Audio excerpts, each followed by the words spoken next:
Hello बच्चों, आज class 9th में हम जो आपने साखियाँ और शब्द पढ़े थे जिनको एक्सप्लेन किया था मैंने अपने वीडियोस में, तो अब हम आज उनके भावार्थ लिखवाना चाहते हैं। तो आप अपना नोटबुक निकाल लीजिए और भावार्थ लिखने के लिए रेडी हो जाइए। तो सबसे पहले साखियों के हम आपको भावार्थ लिखवाएंगे। तो पहली साखी का आप भावार्थ डैश डैश करके लिख लीजिएगा, जिसका नाम है मानसरोवर से लेके अनंत ना जाही, अनंत ना जाही यहाँ तक। ठीक है, इसके भावार्थ में लिखिएगा, आगे लिखिएगा भावार्थ में। कबीरदास जी कहते हैं कि पवित्र जल से भरे हुए मानसरोवर में हंस दिन रात क्रीड़ा मग्न रहता है। Full stop. जिस हंस को दिन रात मोती चुगने को मिले, वह उस स्थान को छोड़कर कहीं और क्यों जाएगा? Question mark. कहने का तात्पर्य यह है कि पवित्र भक्ति भावना से भरे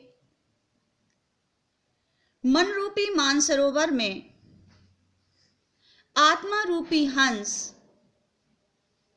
पूर्णता मग्न है और उसे भक्ति के पावन मोती प्राप्त हो रहे हैं। अतः वह इस स्थान को छोड़कर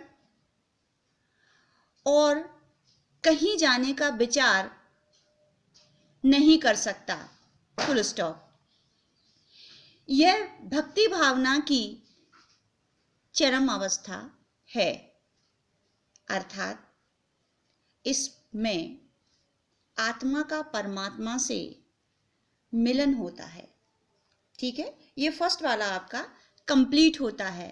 अब आती है आपकी दूसरी साखी। दूसरी साखी में है प्रेमी ढूंढत मैं फिरूं, प्रेमी मिलो ना कोई, प्रेमी को प्रेमी मिलो, सब विष अमृत होए। लिखिएगा इसमें।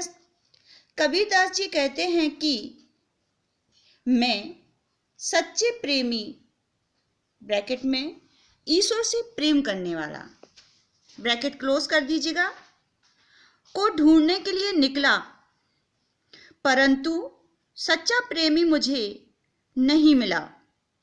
और जब वह मुझे सच्चा प्रेमी मिल गया तो मेरे सभी पाप पुण्य में कोमा वासनाएं समाप्त हो गईं, कोमा दूषित भावनाएं नष्ट हो गईं, कोमा आदि के बाद मेरा मन अमृत की तरह पवित्र हो गया। ठीक है, ये आपका पूरा हुआ दूसरी साखी का भावार्थ। अब आप लिखिएगा तीसरी साखी, और तीसरी साखी में है हस्ती चढ़ी ज्ञान को सहज दुलीचा डार, स्वान रूप संसार है भूकन दे झकमार। तो इसको डैश डैश करके लिख लीजिएगा। तीसरी साखी में लिखिएगा, लिखिए, कबीर ज्ञान प्राप्ति में लगे साधुओं को संबोधित करते हैं। ठीक है, कबीर ज्ञान प्राप्ति में लगे साधुओं को संबोधित करते हैं। Full stop. कहते हैं कि ज्ञान रूपी हाथी पर सरल और सहजता का कालीन डालकर चलते रहो।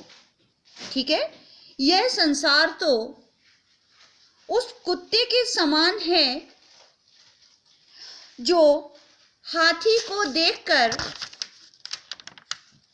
भौंकता है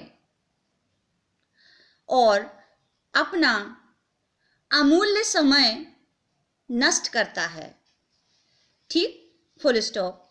उसी प्रकार नीचे की लाइन से लिखिएगा, उसी प्रकार ज्ञान कौमा सत्य के साधक को, ज्ञान और सत्य दो चीजें हमने यहाँ पे ऐड कर दी हैं, ज्ञान और सत्य भी है।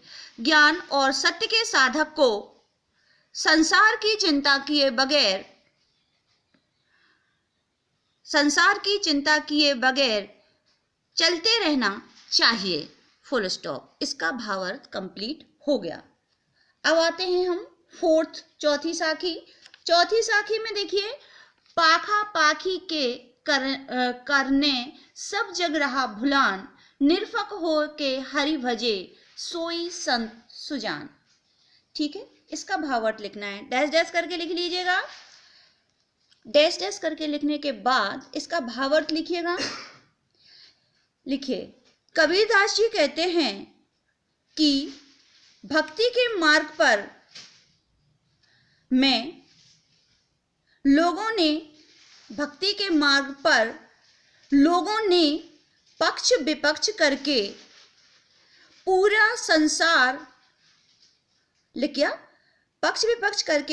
संसार ही भक्ति के वास्तविक मार्ग को भूल गया है। थोड़ा सुन लीजिए, क्योंकि वो ये कहना चाहते हैं कि भावना हमारी कोई भी हो, लक्ष्य हमारा कोई भी हो, चूंकि यहाँ पे कबीर हैं तो यहाँ पे भक्ति भावना दिखाई गई है। यदि किसी लक्ष्य में हम किसी चीज़ को जब हम लक्षित करते हैं और उसमें पक्ष विपक्ष रख लेते हैं, शायद हम अपना समय नष्ट करते हैं। ठीक है, तो वो इसी बात को वो भक्ति पर अप्लाई करते हैं कि करके पूरा संसार ही भक्ति के वास्तविक मार्ग को भूल गया है। ठीक है, नीचे की लाइन से लिखिए, सच्चा भक्त वही है जो निष्पक्ष होकर ईश्वर का ध्यान करता है, वही ईश्वर का सच्चा भक्त सच्चा संत होता है। ठीक है, ये आपका पूरा कंप्लीट ये चौथा भावार्थ हो गया है।